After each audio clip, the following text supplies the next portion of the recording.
বাংলার হিন্দু জনগণের আজকের এই সম্মিলনী যারা আহ্বান করেছেন, আমি তাদের একজন। এই বিশাল সভা কেবলমাত্র এই নগরের নাগরিকগণের নয়। আজ যারা সমবেত হয়েছে তারা বাংলার বিভিন্ন জেলার অধিবাসী। সকলের বর্ণ হয়তো এক নয়, কিন্তু ভাষা এক, সাহিত্য এক, ধর্ম এক, জীবনযাত্রার গোড়ার কথাটা এক। যে বিশ্বাস, যে নিষ্ঠা আমাদের ইহলোক পরলোক নিয়ন্ত্রিত করে, সেখানেও আমরা কেউ কারো পর নয়। পর করে দেবার নানা উপায়, নানা কৌশল সত্ত্বেও বলবো, আমরা আজও এক। যুগ যুগান্ত থেকে যে বন্ধন আমাদের এক করে রেখেছে, সত্যি আজও তা বিচ্ছিন্ন হয়ে যায়নি। বাংলার সেই সমগ্র হিন্দু জাতির পক্ষ থেকে যারা এই সভার উদ্যোক্তা, তাদের পক্ষ থেকে আমি সবিনয়ে সসম্মানে রবীন্দ্রনাথকে আমন্ত্রণ করি এই বিপুল আয়তন সভার নেতৃত্ব গ্রহণ করতে। একটা প্রথা আছে সভাপতির পরিচয় দেওয়া, কিন্তু রবীন্দ্রনাথের এই বিরাট নামের সম্মুখে পিছনে পরিচয়ের কোনো বিশেষণ যোগ করা যায়? বিশ্বকবি, কবি সার্বভৌম ইত্যাদি অনেক কিছু মানুষে পূর্বেই আরোপ করে রেখেছে, কিন্তু আমরা যারা তার শিষ্য সেবক, নিজেদের মধ্যে শুধু কবি বলেই তাঁর উল্লেখ করি, বাইরে বলি রবীন্দ্রনাথ। জানি সভ্য জগতের এক প্রান্ত থেকে অপর প্রান্ত পর্যন্ত এই ব্যক্তিটিকে বোঝাবার পক্ষে কারও অসুবিধা ঘটবে না। কবির মন ক্লান্ত, দেহ দুর্বল, অবসন্ন। এই বিপুল জনতার মাঝখানে তাকে আহ্বান করে আনা বিপজ্জনক। তবু তাকে আমরা অনুরোধ করেছিলাম। মনে মনে ইচ্ছে ছিল দুনিয়ার কারও না অবিদিত থাকে এই সভার নেতৃত্বের ভার বহন করলেন কে।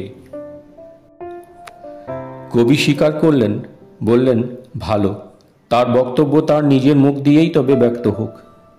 তাকে আমাদের সকৃতজ্ঞ চিত্তের নমস্কার নিবেদন করি।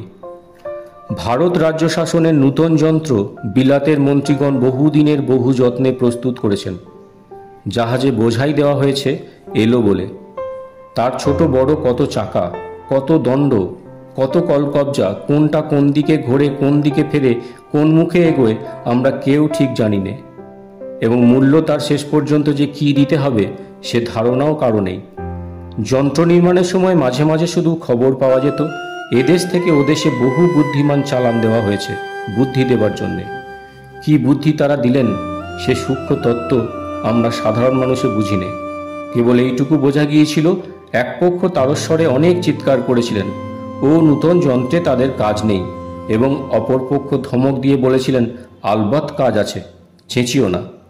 অতএব কাজ আছে শেষ পর্যন্ত স্বীকার করতেই হলো। অনেকের ধারণা সেটা নাকি মস্ত বড় আকমারা কলের মতো, তার একদিকে জমা হবে ছিবড়ে, অন্যদিকে রস। শেষেরটা পাত্রে সঞ্চিত হয়ে কোন দিকে চালান যাবে সে প্রশ্ন শুধু বাহুল্য নয়, হয়তোবা অবৈধ।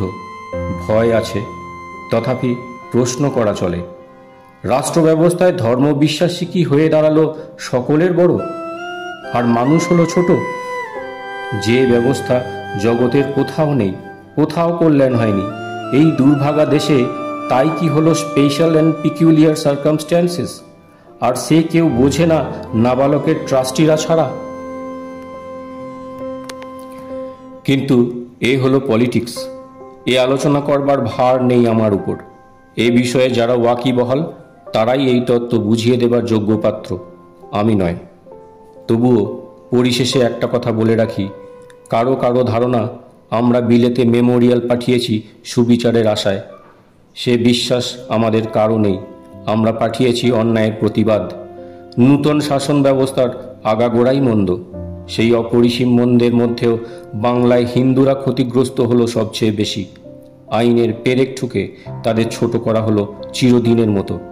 তথাপি এ কথা সত্য যে দেশের মুসলমান ভাইয়েরা 10-15টা স্থান বেশি পেয়েছেন বলে তাদের বলতে চাই, অন্যায় অবিচার একজনের প্রতি হলেও সে অকল্যাণময়।